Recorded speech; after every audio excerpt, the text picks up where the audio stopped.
Eu acho que os caras estão abaixo dele, às vezes ganha mais do que ele, mas tem que chamar técnico de futebol de professor. Eu acho que é um demérito para você, mas tudo bem. Bom dia, Rodrigo. Como é que tá a sua vida aí? Olá, bom dia, tudo bem? Para mim é uma satisfação imensa estar aqui com vocês, né? Falar um pouco sobre a minha trajetória de pesquisa e falar um pouco sobre a história, né, com H, sobre o dia do Piauí. Bom, eu acho interessante chamar o técnico de futebol de professor, porque ele tá ali para Ensinar, né, cara? os Coordenando os e jogadores. Eu sou um apaixonado por futebol, Futebol também. torcedor fanático do Flamengo. Ah, ainda né? bem, ó, rapaz, pensei que tu ia dizer que era vascaíno. Ainda bem que é Deus me flamenguista, com certeza. E, Rodrigo, o que tu acha aí, o que tem de novo aí em termos de historiografia, né, do Piauí? Tu pesquisa mais nessa área aí. A minha área mesmo de pesquisa é trabalho com escravidão, certo? Eu já, desde 2011, eu trabalho com a temática da escravidão de pessoas de grupos étnicos do continente africano, né, e de afrodescendentes. No segmento da historiografia sobre a escravidão, aqui no Piauí já tem avançado muito, né, os estudos. Nós temos aí os estudos do professor Solimar, meus próprios estudos, né? Tem os estudos da Genimar, Rezende, tem da Thalita, né? Tem vários pesquisadores que já trabalham na área da escravidão e sempre mostrando, né, procurando mostrar o protagonismo do escravo, né? Como a gente estava conversando antes de a gente começar a ir ao ar, né? A história que nós temos do Brasil hoje, ela é muito contada a partir da visão do europeu. Do europeu, do colonizador, do né, colonizador. Só que a partir da década de 80, 1980, os historiadores brasileiros começaram a fazer esse revisionismo de tentar trazer o protagonismo daqueles que eram teoricamente esquecidos, né? São os velhos, as crianças, as mulheres, né? E os escravizados, né? Tanto os nativos, os indígenas, que eles também foram escravizados, como as pessoas dos grupos étnicos do continente africano. Rodrigo, eu acho interessante essa história de dizer que é escravizado. Não é escravo, porque escravo é você concorda com aquilo. Você foi escravizado, você foi forçado. É bom diferenciar isso de dizer que é um escravo, não é para chamar de escravizado. Escravizado é muito mais um termo muito mais forte, mais realista, não é? Você tocou em um tema muito complicado, né? Que gera muito debate dentro da historiografia. Porque muitos pesquisadores utilizam o termo escravizados, mas outros utilizam o termo escravo. Por que muitos utilizam o termo escravos? Porque eles pegam como está no documento. Lá no documento do século XVIII, século XIX, você não tem a palavra escravizado. Você tem a palavra escravo, propriamente dito. Né? E o historiador ele trabalha com fonte, trabalha com documento. Né, a questão do escravizado é uma questão contemporânea, entendeu? Os historiadores fazendo esse revisionismo, eles perceberam, não, vamos adequar esse termo escravo para escravizado, porque ele era um ser humano, mas que agora está na condição de escravizado, né? Então é um termo contemporâneo, não é um termo propriamente da época. Da época, não. Época, eu sei como é que é. Mas eu acho que é interessante, porque tem algumas figuras interessantes, falando de índio e falando de negro, tem a presença da Esperança Garcia, também tem o Manu Ladino, quer dizer, são duas figuras de etnias consideradas diferentes, mas que tem protagonismo, só começaram a aparecer agora, né, cara? Sim, tem protagonismo. Manu Ladino, né, quem pesquisa ele é uma historiadora chamada Francisca Raquel, ela tem uns estudos sobre Manu Ladino, né, e sobre a personagem, né, icônica para o Brasil, que é a Esperança Garcia, reconhecida pela OAB Nacional como a primeira advogada. É importante porque, primeiro, é uma mulher, segundo, é uma escravizada e está se apresentando para a sociedade como alguém que está lutando pelos seus direitos, né? Ela fazia parte das fazendas da nação. Quais eram essas fazendas da nação? Né? Os jesuítas que estavam aqui no Brasil, eles tinham bens, né? Tinham várias fazendas, vários inclusive escravos. E quando o Marquês de Pombal expulsa os jesuítas em 1750, né? Esses bens que eram dos jesuítas agora passam para a mão do Estado. Então eles ficam sendo denominados de bens da nação. E a Esperança Garcia, ela fazia parte de uma fazenda que era outrora coordenada pelos jesuítas, mas que passou agora para a mão do Estado. E uma dessas fazendas, né, ela era espancada pelo feitor da fazenda, e ela escreveu uma carta denunciando os maus tratos pelos quais ela passava, né? Obrigado. E aí essa carta, teoricamente, foi considerada pela OAB como a primeira petição, né? Por isso que ela é reconhecida hoje como a primeira advogada do Brasil. É interessante a gente falar disso, né? Porque aí, por exemplo, da história do Piauí não se fala muito. A história, a Guerra do Genipapo passou também a ter protagonismo agora, né? Porque antes essas falavam nos heróis e tal. Depois a gente viu que a Batalha de Parnaíba de Oeiras foi muito importante para a independência do Brasil, mas isso não aparece como uma coisa muito importante, não é isso, Rodrigo? Sem dúvida. A Batalha do Genipapo é um evento muito importante, não só para a história do Brasil, mas também para a história do Piauí, né? Piauí, né? O que acontece? A Batalha do Genipapo, ela não foi a única guerra de independência, né? Tiveram vários lugares do Brasil guerras, né? Pela independência, porque quando Dom Pedro I ele declara ali, né, que o Brasil estava independente, Dom João VI ainda queria assegurar pelo menos a parte norte do Brasil. Então o que é que vai acontecer? As guerras pela independência. Então a Batalha do Genipapo, que aconteceu em 1823, está dentro dessas guerras pela independência.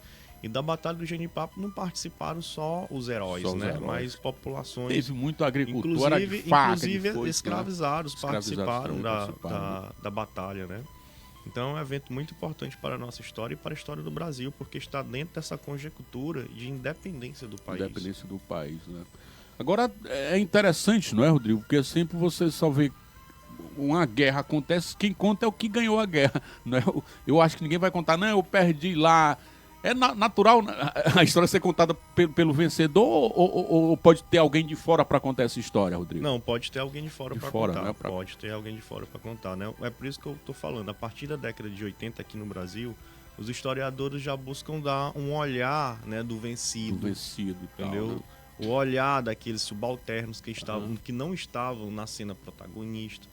Então a história pode ser contada a partir de vários ângulos, né? Dependendo de como o historiador vai analisar as fontes, certo? Eu acho que até porque quem está de fora tem um olhar mais holístico, né? Mais geral, mais de longe, não é? Para ver quem é quem ali na história. Porque, pô, tu vai contar... Eu lembro do Ariano, não sei se gosta também de Ariano Suassuna, né? O Ariano Suassuna quebrou o pé, né? Banhando no banheiro, ele não vou contar, dizer que eu caí no banheiro, é muito simples, eu vou dizer que andava a cavalo e tudo, quer dizer, a história sempre tem aquele enredo pra chegar na história, é todo tempo assim ou a história realmente é concreta, é real? Não, em história não existe nada concreto. Não, né? Em história é uma ciência humana, né? Então não tem nada concreto. História, você vai falar do passado, né? Sei. Vamos fazer com suposição, a gente está presenciando um acidente de trânsito. Você está em um ângulo e eu estou em outro. De outro ângulo. Então você vai ter uma percepção e eu vou ter outra. Então o historiador é do mesmo jeito. Então né, a gente vai analisar o passado a partir de fontes. Então a gente vai dar uma percepção, eu vou dar uma percepção e você pode analisar a mesma fonte que eu analisei e ter um outro olhar. Agora, tu chegou num ponto, Rico, que eu acho que a história também... quem lê também tem que saber interpretar também, não é, cara? Você não pode engolir aquilo ali... Porque também tem gente, se eu vou ler a história para justificar a minha resposta, aí complica o negócio, né? É bom você ter interpretado da maneira mais real, não sei como é que poderia ser isso aí. O historiador, ao produzir seu texto, ele já faz isso, que é comparar as fontes. Né? Sei como é que é. Então ele vai analisando as fontes e vai mostrando aquilo que as fontes apresentam para ele. Mas, logicamente, que ele não vai pegar, por exemplo, o cara trabalha com jornais, porque no século XIX, no começo do século XIX, aqui no Brasil já tem muitos jornais. Então, o historiador que trabalha com jornais, ele não vai pegar só jornais, ele vai pegar outro tipo de documentação para conciliar com aquelas informações dos jornais e a ele dar, né, um posicionamento sobre aquilo que as fontes estão mostrando para ele, e ele escreve e apresenta para a sociedade, né? Então é isso que eu procuro escrever, apresentar para os meus leitores nos meus artigos científicos, né? Porque eu lembro muito bem, e é demorada essa questão, porque o Laurentino, como é o cara que Laurentino Gomes. Aquele cara, ele passa 5 anos para escrever um livro, né? Quer dizer, a média é essa de estudo. Para ser realmente a história real, deixar de ser a história com I para ser com H, tem que ser aprofundada. É mais ou menos, vocês levam por aí para produzir uma coisa com substância realmente real, cara? Sim. Porque a história dita científica, né, dita a história da academia, essa história com H, ela precisa passar todo por um rigoroso, né, método científico, né, que você vai ter que buscar as fontes, vai ter que analisar as fontes, você vai ter que articular essas fontes com a teoria, entendeu? E isso requer tempo, né? O Laurentino Gomes, ele é jornalista por formação, ele não é historiador. Não é historiador, ele fala sempre isso. Mas ele escreve muito, né? Inclusive sobre escravidão, ele tem uma coletânea, né? Que são 3 volumes sobre a escravidão no Brasil. Parece que ele foi na África, foi lá, sim, não é? Constatou ele é um cara que se dedica à pesquisa para apresentar aquilo que ele entende sobre a escravidão a partir da pesquisa documental que ele faz, né? É muito interessante. E o historiador é isso. O historiador ele tem que buscar realidade. Não pode ter lado, né, cara? Ele tem que tentar ser parcial. Mas eu sei que a gente não pode. Como eu disse, né? Nós somos seres humanos, isso, né? E então, de uma forma ou de outra, na história acaba tendo aquele dedinho do cara que está escrevendo. Né? Aquele dedinho do cara lá que está escrevendo, que torna a história subjetiva, né? Por então isso que a história não é uma ciência exata, ela é subjetiva. Subjetiva por isso, né? Mas à medida que você compara também, você consegue chegar a mais ou menos a realidade, né, cara? Justamente, aí você tocou num ponto interessante, né? À medida que você pesquisa, à medida que você compara a documentação, você consegue apresentar para o leitor mais ou menos uma realidade. Mais ou menos uma realidade. E o ideal é isso sempre, né, cara? Sim, o ideal é isso. Agora eu estou muito preocupado hoje, Rodrigo, com a história aí do zap da internet. Todo mundo parece que quer dar a sua versão. E depois tu passa uma versão para tu desmentir aquilo, não consegue mais, cara. Como é que a gente faz hoje para... Aí eu vi essa semana, cara, no jornalista do antigo mesmo, não, mas a gente tem direito de divulgar, quem vai dizer que é fake news ou não é quem vai ouvir a história. Não é por aí, cara. E também responsabilidade do cara sabendo que tá passando... Que eu vejo muito isso nos políticos hoje, os caras passam uma notícia que a gente sabe que não é, mas ele sabe que o grupo dele vai absorver e vai repassar aquilo ali e já influencia as pessoas, não é isso, cara? Sim, sem dúvida. Com o avanço, né, da tecnologia, isso ficou muito fácil, né? Você, com a internet e qualquer equipamento que consiga acessar a internet, você consegue divulgar ali o que você quer, né? Mas primeiro é interessante você pegar a fonte e tentar comparar com outros lugares, né? Saber se aquela informação tem um pezinho de verdade. Verdade, né, cara? E a pessoa que faz um negócio desse sai cometendo um crime, porque você jogar uma falsidade na internet, isso pode ser calúnia. Eu acho que isso é crime, né? Então, você tem que pensar bem o que é que você está publicando, sobre quem você está falando. E o leitor, ele tem que sempre estar comparando essas informações para ele não cair, né, na ladainha que muita se encontra hoje na internet, que é a fake news. Eu acho... Aí, quem é que vai dizer o que é fake news não tá no Código Penal? Sim, tá sim, cara. Fake news só porque não tá o termo fake news, mas não é mentira, não é a mesma coisa, né? Pô?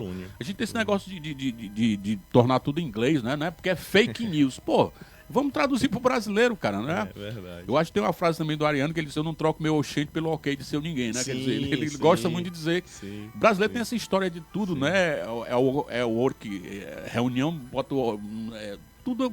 Pô, vamos pra nossa realidade. Mas eu achei muito bom esse papo contigo. Infelizmente, o cara já chega aqui com o tempo marcado. Aí é complicado pra gente conversar, um papo que eu queria estender muito mais. Mas eu vou pedir pra vocês aí, pedirem pra ele voltar aqui, né? Pra gente ter um dia aqui mais... E o pior é que ele dá aula lá em Presidente Dutra. O cara realmente é um estrangeiro aqui no Piauí hoje, apesar de ter nascido no Promorá, não é? E parece que é um menino novo ainda aí. Mas vamos marcar pra ver se a gente traz mais substância pra isso. Eu queria também chamar o Igor, que também é um menino novo, mas gosta muito também de bater papo. Eu acho que é interessante a gente aprofundar mais essa história, né, do Brasil, do Piauí. E você é pesquisador do Piauí, eu fiquei muito ligado por isso. O Piauí não tem aparecido muito ainda como protagonista, né, cara? Então vamos botar o Piauí. Essa história do Piauí é pobre, é o mais pobre do Brasil, o Maranhão é a história do... Pô, vamos parar com essa besteira, sem falar também na questão hoje do Nordeste. O Nordeste só tem preguiçoso. Vamos acabar com essa história também, né, Rodrigo? Assim, eu não considero o Piauí um estado pobre, né? Pelo contrário, o Piauí hoje ele faz parte de uma das maiores fronteiras agrícolas do mundo, né? Que é o Mato Piba. A região ali sudeste, sul do Piauí é grande produtora de soja, né? Grande produtora de grãos. Então é uma região que está crescendo muito, se desenvolvendo muito. Então o Piauí, pelo contrário, é um Piauí que é um estado rico, né? Que precisa ser melhor gerido, mas é rico. Mas é rico. Maranhão também, Maranhão também, né? A cidade mesmo onde eu estou trabalhando é uma cidade rica, né? Presidente Dutra é uma cidade rica. Né? Então, também Maranhão faz parte, né, do Mato Piba, que é uma fronteira agrícola. Balsas é uma cidade que tem várias fazendas de soja, de milho. Então, eu estou à disposição de vocês. Né? E o Piauí, na próxima semana, já tocando o nome do dia do Piauí, né, é dia do Piauí, dia do Piauí, né? 19 de outubro. E o interessante, meu nobre, é que o 19 de outubro, né, ele foi criado, né, pelo um avô de uma pessoa que você conhece muito, que é o Álvaro Mota. Ah, sim. A lei que criou o Dia do Piauí, quem instituiu foi Porfírio, João Osório Porfírio da Mota, que é avô do Álvaro Mota, né? Que é procurador do Estado. Foi da OAB, presidente da OAB. Foi da OAB, né? Presidente da OAB, um cara super acho gente na época, boa. lembrei, era ele e o Nelson Nery Costa, que era uma dupla muito famosa na época, no OAB. O Nelson Nery Costa hoje é sócio de um grande amigo meu, Joaquim Almeida. Joaquim Almeida também, gente boa. Também ele foi partidário, eu acho que ele não tá mais mexendo com o Joaquim Almeida, eu acho que não tá só advogando hoje em dia, né? Advogando e tomando conta do Hospital São Marcos, né? Hospital São Marcos, com certeza. Pois aí a lei que estabeleceu o Dia do Piauí foi criado, né, pelo avô, né, do Álvaro Mota, que na época ele era uma espécie de vice-governador, porque o governador do Piauí na época era o Leônidas das Melo. Só que o Leônidas das Melo vivia viajando. A lei é de 1937. Ela é de agosto de 37, certo? Eu não me lembro exatamente o dia, mas ela é de agosto de 1937. E aí, na época, né, você tinha... o Leônidas das Melo tinha viajado, né, na presidência, né, na governança do Estado. Na vice-governança do Estado, melhor dizendo, estava o avô do Álvaro Mota, né? O João Osório Porfírio da Mota. E aí eles resolveram criar, né, o 19 de outubro como o Dia do Piauí. Mas por quê? Porque ele, né, o João Osório, ele é parnaibano. Exatamente. Né? E eles marcaram o dia 19 de outubro porque o 19 de outubro foi quando Parnaíba, em 1822, aderiu à independência do Brasil. Né? Então, 19 de outubro é marcado como o dia da emancipação do Piauí, né? E é o dia que é marcado como a província piauiense aderindo à independência do Brasil. Certo? Então, eles pegaram o dia do Piauí para marcar justamente a independência do Estado, né? E também essa ligação com a independência do Brasil. Mas aí tem a história de março, que não sei se é... Aí tem essa confusão de duas datas, não é? Tem, porque o 13 de março já é a Batalha do Genipapo. Porque eu considero também como sendo... Como um marco importante, né? Para a história do Piauí. Né? Como um marco importante para a história do Piauí. Porque lá você, de fato, tem uma batalha. Exato. Porque é interessante, porque quem vai aderir o Piauí, a causa pela independência do Brasil, né, é Simplício Dias da Silva e Leonardo Castelo Branco, né? Só que quando as tropas do FIDE são mobilizadas, né, as tropas são mobilizadas para Parnaíba, porque as tropas estavam onde? Estavam em Oeiras. Quando elas são mobilizadas para Parnaíba, o que é que os caras fazem? Fugiram. Né? Correram com medo mesmo. Para a província do Ceará, né? Agora em Campo Maior não, né? Por que acontece a Batalha do Genipapo? É porque, como houve esse deslocamento das tropas, né, do FIDE, de Oeiras para Parnaíba, para sufocar o movimento de independência que estava acontecendo em Parnaíba, os caras fogem, né, lá em Parnaíba. Quando o FIDE está se deslocando para voltar para Oeiras, aí tem a Batalha do Genipapo, né, lá em Campo Maior. Aí lá foi uma batalha, né? Você tem gente mesmo derramando sangue pelo Piauí, pela independência do Piauí. Mas é uma data importante, né? Ambas são importantes, né? Mas o 19 de outubro está ligado diretamente com a adesão lá em Parnaíba. Foi em 19 de outubro de 1822.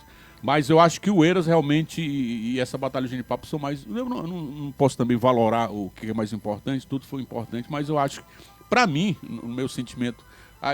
Eu acho que a Batalha de Genipapo foi mais importante como um fato mais concreto, né, cara? De rebelião. Justamente, porque de fato teve uma batalha. Uma batalha, né? Você tem uma batalha mesmo ali, gente pegando em arma, né? E não era foice, machado, era aquele facão contra a bala, né, rapaz? Foi justamente, um negócio contra a bala. Então a gente ali, piauiense, derramando seu sangue pelo Piauí. E até hoje eu não consegui ainda, cara. Eu fiz 60 anos, não consegui fazer uma visita ainda ao monumento do Genipapo, que eu acho que deve ser muito bonito. Não fui ainda lá, não fui ainda. Eu acho, tô devendo, eu acho que o Piauí devia conhecer, né? Parece que tem todo um monumento, tem toda uma história. Lá é encenado, eu acho que anualmente, não é? Agora, em março, né? Todo 13 de março tem essa encenação, né, da Batalha do Genipapo. A TV Cidade Verde fez até uma espécie de filme, né, um documentário sobre a Batalha do Genipapo, muito bom mesmo. Pois, Rodrigo, e aí a gente pode marcar então outra... O negócio é de pegar aí no salto, tu esteja viajando de lá pra cá. Tu dá aula lá no Instituto, né? Maranhense, eu dou aula lá no Instituto de Ciência e Tecnologia do Estado do Maranhão, o IEMA. Né? Estou trabalhando lá como funcionário do Estado. Mas eu estou à disposição de vocês. O Carlos é meu primo, então tem meu Ave contato. Maria, tudo é família, cara. Então é muito bom. Então, cara. Quando vocês quiserem, só me contatar que a gente entra, dialoga aí certinho a data, que eu estou à disposição de vocês. Eu vou botar você em contato com o Igor. O Igor é muito novo, mas muito bom, rapaz. Eu gostei muito do Igor, veio aqui. Aí, no dia que ele veio, conseguiu aí, que ele estava precisando exatamente de liberação para liberar a sede lá da Academia de Letras. Você imagina a Academia de Letras sempre é um cara coroa, né? 60, o menino ele não tem 30 anos, já conseguiu, é um menino que escreve muito bem. Ele é da Academia de Letras de Campo Maior? Campo Maior, ele é presidente lá, cara. O cara é muito bom, menino parabéns. novo e tal, já recebeu condecoração lá em Roma, porque ele escreveu um livro na linguagem dos sinais, ele conseguiu fazer isso pro Braille, entendeu? Marcou muito o livro de história, ele fala muito de história do Piauí também, gostei muito dele. Eu vou então botar em contato vocês dois pra gente conversar, ótimo, marcar um dia aqui, entendeu, cara? Pra gente conversar. E aí, Rodrigo, aqui tem a questão, é clichê em toda entrevista, né? Tem as suas considerações finais, né? Dizer um prazer lhe conhecer aqui e tal, e saber que você também é da família, de casa, nascido no Promorá, então, é gente da gente. Sim. Fica aí um minuto aí pra tu se despedir aí e esperar, não é? E vamos lá também esperar dia 19 do Piauí, vamos comemorar em grande estilo sempre, né, cara? Sim, sim. Vai sair um artigo meu agora, na próxima semana, no Jornal Meu Norte, muito né? Eu sou colaborador lá do jornal, sempre eu tô escrevendo lá pra eles, né? E vai sair um artigo meu justamente sobre, mostrando a lei, né, que vai instituir o Dia do Piauí como 19 de outubro, né, e a lei lá é de 1937, como eu falei, né, e é importante nós valorizarmos nosso estado, um estado riquíssimo, né, e bom, eu estou à disposição de vocês. Para mim, foi um prazer imenso, imenso mesmo estar aqui falando com você, né, à disposição da Rádio Verona, e falar um pouco sobre essa trajetória, sobre a importância de você compreender a história com H, né? A história acadêmica. Acadêmica, né? A história acadêmica. Que né? realmente é aprofundada, científica mesmo, realmente. E eu gosto de história, né? Já tô aí, fiz um pós-doc na Universidade Federal de Minas Gerais e sempre trabalhando com essa temática da escravidão. E a gente poderia, né? Eu tô escrevendo um livro, né? Juntamente com o professor Solimar Oliveira Lima, que é professor da Universidade Federal do Piauí. E esse livro é para sair até janeiro de 2024. E aí eu me coloco à disposição para fazer o lançamento aqui na rádio de vocês. Muito bem, muito bem. É um livro internacional. Olha aí, cara. É um livro internacional que a gente está falando sobre a escravidão não só no Brasil, mas na América Latina. Né? Aí nós juntamos pesquisadores do México, do Chile, da Argentina, do Peru. Né? Tem um cara da Espanha, mas que escreve sobre o Brasil. Então é um livro aí que vai ter uma repercussão nacional muito interessante. E aí, assim que o livro sair, né, eu me marcar, então, pra gente marcar pra gente fazer um lançamento aqui. Gostei muito dessa deferência aí pela nossa FM Verona. Lembrando aqui que o artigo dele saiu no dia 12, no Meio Norte, o papel dos educadores na sociedade, onde ele faz a reflexão da importância do educador, que eu fico triste que a educação é muito medida por índice, não sei o que e tal, escola tal, não é por aí não. Vamos ver a qualidade realmente, sim, né? Tem que valorizar o profissional da educação, o professor, a estrutura das escolas, como é que tá, não é isso aí. Pois foi um prazer conversar com você, Rodrigo. Vamos então encerrar essa entrevista com a música Pazes e Posse, aqui interpretando essa música muito linda do Gilberto Gil. E cá pra nós, estamos precisando muito de paz. O negócio está estourando aí as guerras, então. Foi um prazer, então, e até o próximo encontro aí com o Rodrigo, professor Rodrigo aí, muito bom. Prazer.